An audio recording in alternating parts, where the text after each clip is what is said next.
नमस्कार प्रिय भक्तजनों। तो दोस्तों, आपको यह तो मालूम है कि यह कलयुग का दौर चल रहा है और इससे पहले 3 युग बीत चुके हैं और यह कलयुग का प्रथम चरण ही चल रहा है। और इस प्रथम चरण में आपको अनेकों घटनाएं देखने को मिल रही होंगी। तो दोस्तों, आप सोच सकते हो कि आने वाला कलयुग कितना भयंकर और तबाही नाशक होने वाला है। लेकिन इसके संदर्भ में भगवान श्री कृष्ण ने द्वापर युग में 5 ऐसे सत्य बताए हैं जो कलयुग में अभी होने बाकी हैं।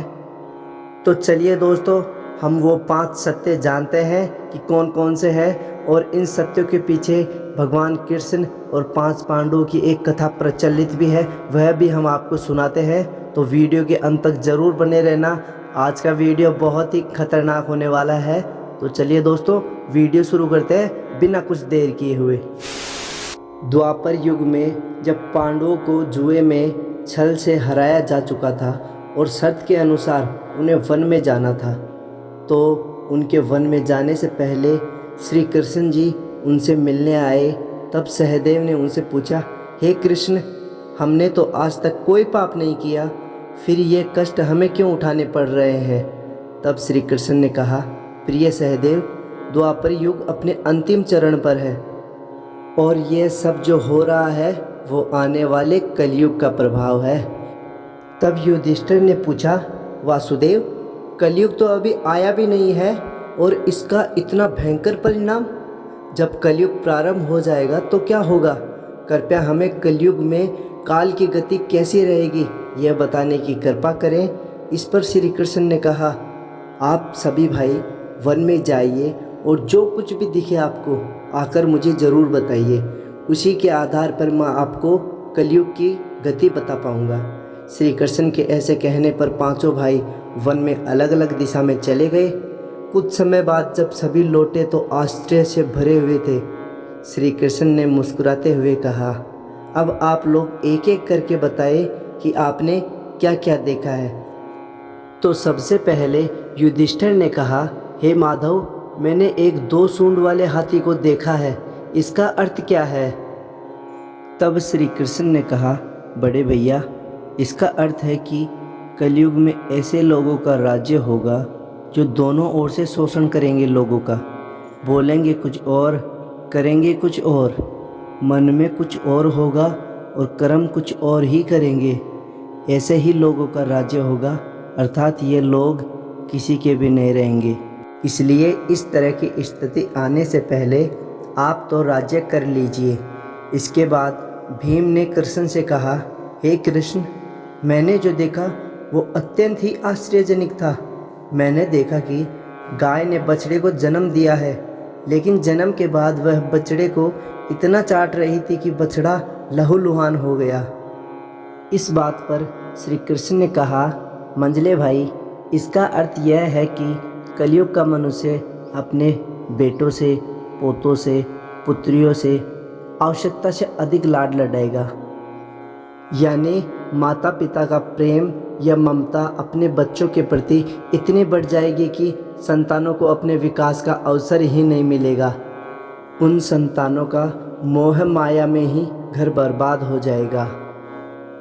जैसे किसी का बेटा घर छोड़कर साधु बनेगा तो हजारों लाखों लोग दर्शन करेंगे, किंतु यदि अपना खुद का बेटा साधु बनेगा तो रोएंगे कि मेरे बेटे को यह क्या हो गया, और उसे घर परिवार की मोह माया में ही बांध कर रखेंगे, अर्थात उसे किसी चीज़ का ज्ञान ना हो जाए, इसलिए उसे मोह माया में बांध कर रखेंगे और उसका जीवन वहीं ख़त्म हो जाएगा बिना ज्ञान के। अंत में बेचारा अनाथ होकर मरेगा। इसके बाद अर्जुन ने कृष्ण से कहा, हे माधव, मैंने जो देखा वह तो इससे भी कहीं ज़्यादा आश्चर्यजनक था। मैंने देखा कि एक पक्षी के पंखों पर वेद की ऋचाएँ लिखी हुई हैं और वह पक्षी मुर्दों का मांस खा रहा है। इसका क्या अर्थ है? तब श्री कृष्ण ने मुस्कुराते हुए कहा, हे पार्थ, कलयुग में ऐसे लोग रहेंगे जो बड़े ही ज्ञानी और ध्यानी कहलाएंगे। वे ज्ञान की चर्चा तो करेंगे, लेकिन उनके आचरण राक्षसी होंगे। बड़े पंडित और विद्वान कहलाएंगे, किंतु यही पंडित और विद्वान लोग इसी मौके की तलाश में रहेंगे कि कौन सा मनुष्य मरे और हमारे नाम उसकी संपत्ति हो जाए। संस्था के व्यक्ति विचारेंगे कि कौन सा मनुष्य मरे और संस्था हमारे नाम से हो जाए।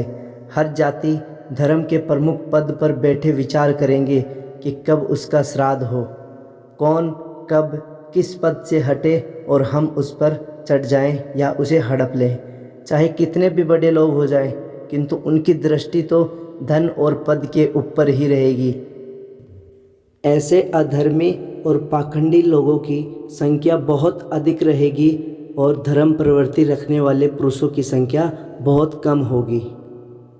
इसके बाद नकुल ने श्री कृष्ण से कहा, भैया मैंने देखा कि एक पहाड़ के ऊपर से एक बड़ी सी शिला लुढ़कती हुई आ रही है और कितने ही विशालकाय वृक्ष और शिलाओं से टकराकर उनको नीचे गिराते हुए वह विशालकाय चट्टान आगे बढ़ रही है। विशाल वृक्ष और शिला भी उसे रोक नहीं सकते, जबकि एक छोटे से पौधे के स्पर्श होते ही वह शिला रुक जाती है। यह प्रश्न सुनकर भगवान श्री कृष्ण ने नकुल से कहा, प्रिय नकुल, कलयुग में मानव का मन नीचे गिरेगा, उसका जीवन पतित होगा। यह पतित जीवन धन की शिलाओं से नहीं रुकेगा, ना ही सत्ता के वृक्षों से रुकेगा, किंतु हरि नाम के एक छोटे से पौधे से मनुष्य जीवन का पतन होना रुक जाएगा। अतः कलयुग में हरि नाम ही मोक्ष का एकमात्र मार्ग होगा। इसके बाद सहदेव ने कहा, हे मधुसूदन, मैंने देखा कि 6-7 कुएं हैं और आसपास में कुओं में पानी है, किंतु बीच का कुआं खाली है। बीच का कुआं गहरा भी है, फिर भी पानी नहीं है। ऐसा कैसे हो सकता है और इसका क्या अर्थ है? यह प्रश्न सुनकर भगवान श्री कृष्ण ने सहदेव से कहा, हे वत्स, कलयुग में धनाढ्य लोग लड़के लड़कियों के विवाह में, मकानों के उत्सव में और छोटे बड़े उत्सवों में तो लाखों रुपए खर्च कर देंगे, परंतु पड़ोस में ही यदि कोई भूखा प्यासा होगा तो यह नहीं देखेंगे कि उनका पेट भरा हुआ है या खाली है। उनका अपना ही सगा भूखा भी मर जाएगा तो वो लोग देखते रहेंगे। दूसरी ओर मौज मस्ती, मदिरा, मांस भक्षण, सुंदरता और व्यसन जैसे पैसे उड़ा देंगे, किंतु किसी के 2 आंसू पहुँचने में उनकी रुचि ना होगी। कहने का तात्पर्य यह है सहदेव कि कलयुग में अन्न के भंडार होंगे, लेकिन लोग भूख से मरेंगे। सामने महलों बंगलों में ऐशो आराम चल रहा होगा, लेकिन पास ही झोपड़ी में आदमी भूख से मर जाएगा। एक ही जगह पर असमानता आपको देखने को मिलेगी। भगवान श्री कृष्ण का यह उत्तर सुनकर पांचों पांडव एक दूसरे की तरफ आश्चर्यजनक तरीके से देखते हैं और भगवान श्री कृष्ण के पैर छूकर वहाँ से निकल जाते हैं। प्रिय भक्तजनों, तो ये थे वो 5 सत्य जो भगवान श्री कृष्ण ने द्वापर युग में पांडवों को बताए थे। तो आपको वीडियो कैसी लगी है कमेंट में ज़रूर बताना। तो चलते हैं, मिलते हैं नेक्स्ट वीडियो में। जय श्री राम दोस्तों।